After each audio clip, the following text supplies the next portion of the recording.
Hi, anyone and everyone. This is Kim, the Humble Hermit from Come As You Are Oracle. I'm going to do a crow oracle for today. Today is Wednesday, October 29th, 2025. You may follow me on the Talk the Tube, my blog, or not. Totally up to you. Take what resonates, leave what doesn't. If it doesn't fit, don't make it fit. If some of it fits, God's kiss. We love that for you. Whatever happens, whatever doesn't fit, leave it on the table for someone else. It just wasn't meant for you. You don't need to take on that energy. Baby, I'm back. All right, so we're going to use the Urban Crow Oracle by MJ. You can get this anywhere. I got mine off Amazon. I don't remember. On the back of the box, it says $27. I know I did not pay no $27 for it on Amazon. I'm just saying. You can also check out Hay House, too, because I know they have a website where you can buy decks. Can I just say I had the scare of a lifetime today.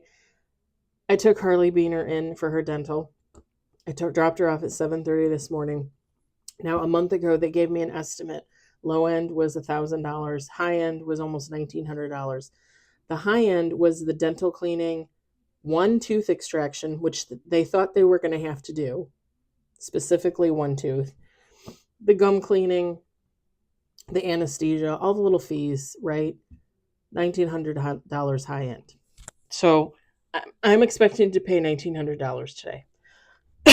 I get a call at almost 2 o'clock from the doctor that performed the oral surgery telling me, can you come in at 3:30? I'll go over everything with you, but just to let you know, she did really well. She's recovering nicely.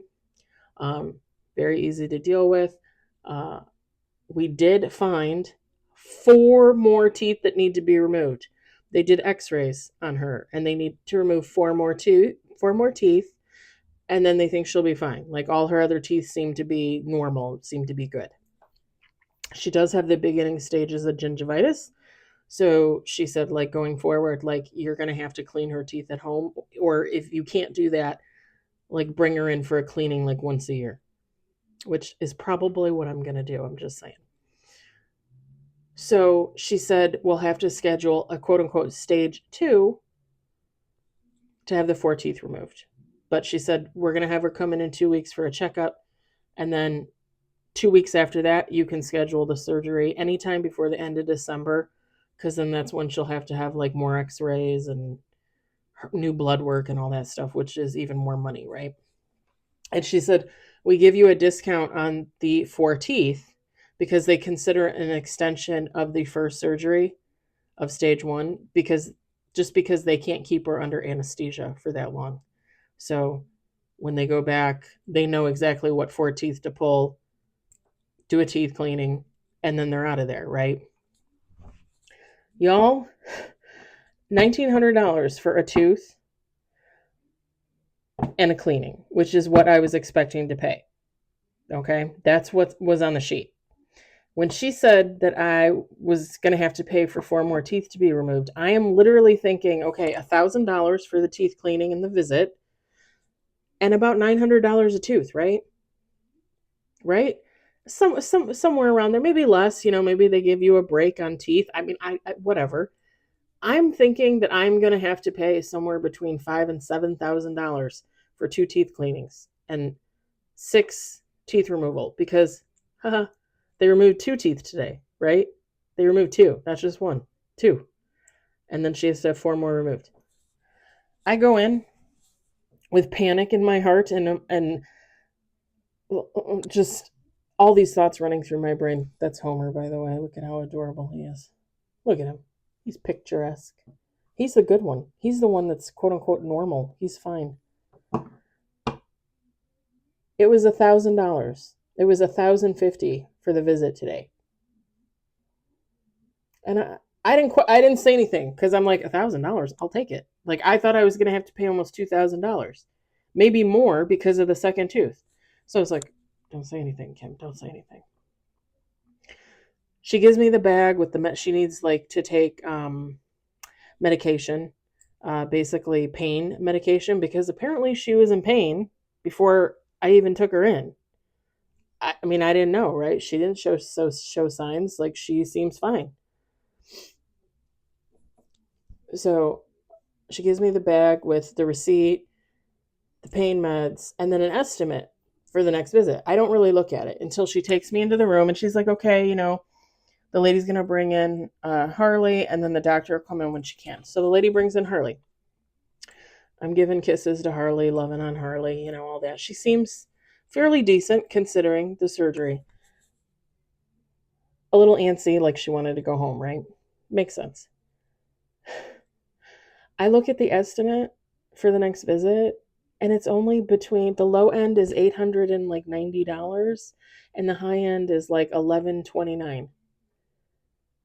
This, I literally, like, because when she called me at 2 o'clock and told me all this, I was like, oh my God, $5,000 to $7,000 for teeth for a cat. I think last year when I did all my dental work, I think it was between like $3,000 and $4,000, and most of that was covered by my dental insurance. Most of it, not all of it, but most of it. $5,000 to $7,000 for a cat, 2 dental visits. When I saw the $800 to $1,100, I'm like, I'll take it. I'll take it. I mean, it's total. What you're looking at about like $2,100, almost $2,200. And then I just need to make sure she gets her teeth cleaned, either by me or a cleaning like once a year from then. Yeah, seriously. I was like,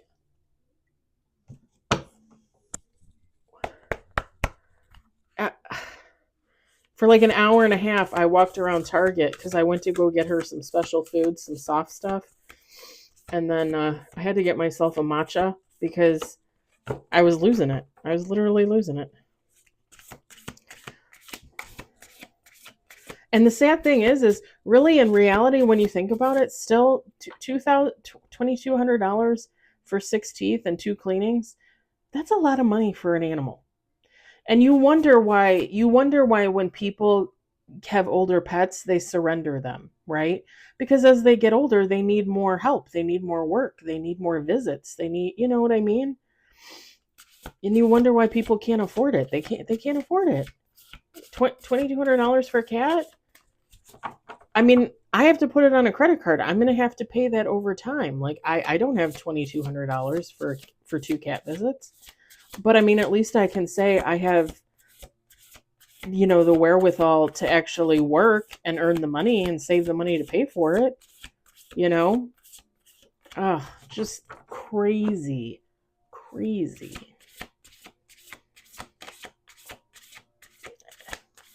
I watch, I don't know how to pronounce her last name. It's Amy Markrow? Marcel? She's on TikTok and she is a animal rescuer. And she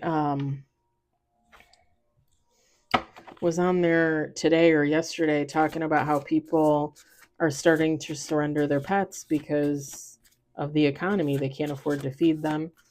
And she's talking about how like people are they can't afford to take care of them, and same thing that I just said. And she was in tears because she's like, it kills me to watch people say like, I just can't afford to feed my dog anymore, so I need to give it away. And it's like, that's horrible. Can you imagine having your dog for like 2, 5, 10 years and then realizing like, I can't even afford to buy you a bag of shit kibble, for $40 a month or whatever. Like, I can't even afford that, People can't afford it. It's crazy. And it makes you really think about how grateful you are for what you have, And I always say I'm thankful and grateful for what I have and what I don't have, because seriously. We got 3 on the table. Let's do 2 more shuffles. Sorry, I wasted 10 minutes of your time. It's just another Kim story. Another thing for you to tell your spouse or your kids. Like, you won't believe that crazy Kim. She did it again. She did it again. Last shuffle. This is the hat that I got up in Door County. Or not Door County, Lake Geneva last weekend. I got 2 hats. This is one of them. Corduroy. I kind of like it. I mean, I know it's brown, but I think I look good in like browns and beiges and stuff. All right, we only got 4 with bottom of the deck. Looky here. We got ghosts, freedom, sacred space, and upheaval. Bottom of the deck. Feminine, masculine, take how it resonates. Okay, don't hate me, but I feel like I thought maybe we were going to get like, like a spooky read or like, somebody hates you or something. But I honestly feel like this is a really good read. Like somebody is releasing, letting go of people, situations from their past to free up space for the here and now. Like to make space for now, for people, for situations, for the future. Like someone's finally letting go of situations and people that they should have let go of years ago. And the upheaval, it's good upheaval. This is good upheaval. This is like it might feel odd at first to let people go, to let situations go. This could even be a job. This could even be like switching a job, changing a job. And you know what's funny? I was watching Callie Tarot or Callie Tarot. I don't know how she pronounces that. But she's really good. She's one of my favorites. Beautiful redhead. She wears glasses. She's got tats all over. She only does black and gray tats. She was talking today about like somebody might leave a job, like somebody might know, okay, like somebody might come into work. Like an example, right? Like I go into work and someone that was in my department is just gone. And then I ask around and I say, okay, what happened to so and so? And they're like, oh, they didn't come back. Like they didn't come in the last 3 days. Like somebody, she said like somebody's going to go into work and somebody's not going to be there. And it's going to be like, the funny thing is when she said that, I had 2 instinctual comments in my head. And one was the guy that I'm in love with, because he's been looking for a job with his degree since before he started with us. So I would not be surprised if I came in one day and he was just gone. The second thought was me. Because I've always said, like, if I leave a job, if I were to leave my current job, like, I would let them know. Obviously, I'm not going to say, hey, the thing is when I let them know, I'm going to tell them, I don't want anybody to know. Don't tell anybody. Don't make a big deal out of it. Don't, like, I just want to come in on my last day and leave and act like I'll see you Monday.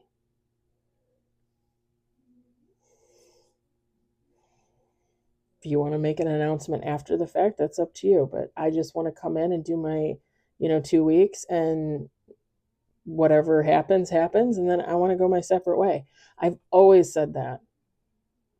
And I just thought it was funny that she said that. Because then she was like, well, I've done that. She was like, I just, didn't go back to work one day. I've only ever done that with one job.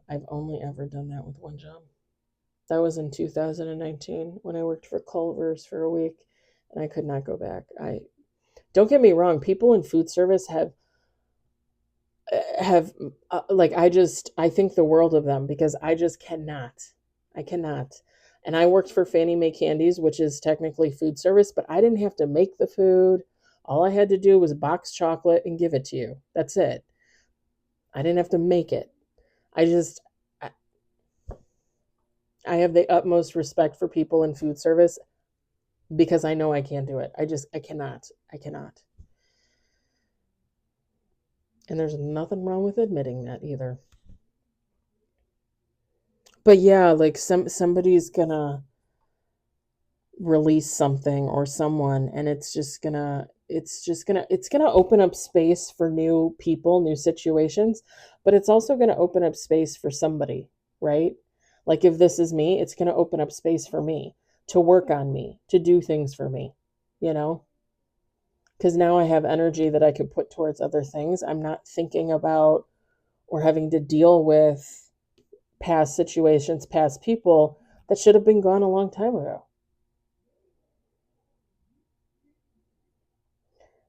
Uh, if you want to take this example too, you can take this example too. If you follow and subscribe and you know about me and my ex-best friend, like it has taken me a long time to get where I've gotten in regards to our past relationship. And I, other than talking about her on here occasionally, and occasionally hearing a read where I think, maybe that's her, you know, I don't think about her. Like I don't think about her every day. I don't think about her all day. I hardly ever think about her at all. I don't look at her social media. I could care less. Care less. However you say that. However you say that. My English is no so good.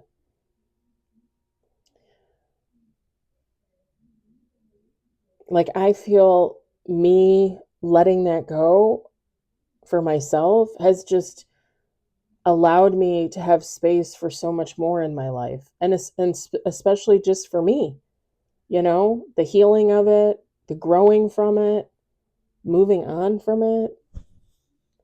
It's an invaluable lesson, you know. That's what it was. Yeah, it was horrible to go through it at the time, and it was very, very painful to just recount events in my head and try to make sense of it all without her side of the situation, doing my best to get through it. But at the end of the day, like I couldn't be more grateful and thankful to God, you know, for that experience, because it has helped me, it has enabled me to recognize similar experiences with other people. You know, when I see things coming, I can just nip it in the bud and just, just be like, nope, sorry, nope, not gonna happen. Like I'm not sticking around and waiting for that. Like we're done here, you know. I mean, when you think of all the time that her and I were friends, all of the time that we were actually friends, like it's just bonkers to me, like how long I let that situation go on for.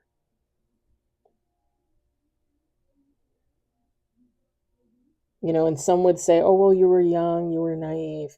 Yeah, you can say that all you want, but the truth is, I'm a lover of people. I'm a lover of humanity. Like, I did not want to look at her with those negative eyes. You know what I mean? Like, I didn't want to see her for what she really was. And when the time came, it was like God was like, no, kid. Sorry, I want to cry. He was like, no, kid, like you really need to open your fucking eyes and you need to look at her because she is not what you think she is. And man, did I see, you know? But I wouldn't change any of that for anything. That letting her go, letting that friendship go, changed my whole life. It really did. You know, and the healed part of me, healing part of me, I should thank her too. And you can all say no, you know, no, whatever. I get it. I get it. But seriously, she was part of that lesson. She showed me. She may not be enlightened enough to look at it from that perspective, to look at our situation and say, oh, well, you know, she showed me, she helped me. I mean, I don't know where she is in her journey, but I'm at that part in my journey where I'm just nothing but grateful and thankful for that event because it led me here.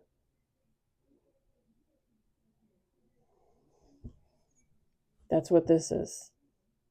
This is what this is gonna be for somebody, if not already.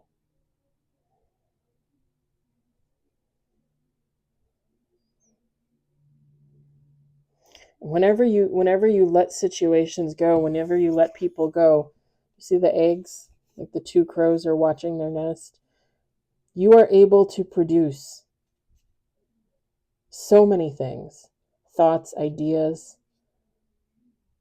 You actually put these thoughts and ideas into action, right? Do your thing, evolve, a revolution of the heart, the mind, and the body. It's so beneficial, so beneficial in the long run, even if you can't see it in the short term. All right, I'm gonna leave it there, short and sweet. I hope that resonated for everybody because that was good. That was really good energy. Um, I hope you enjoyed it. I hope you were entertained. I hope you all have a wonderful hump evening. I'll talk to you later. Bye.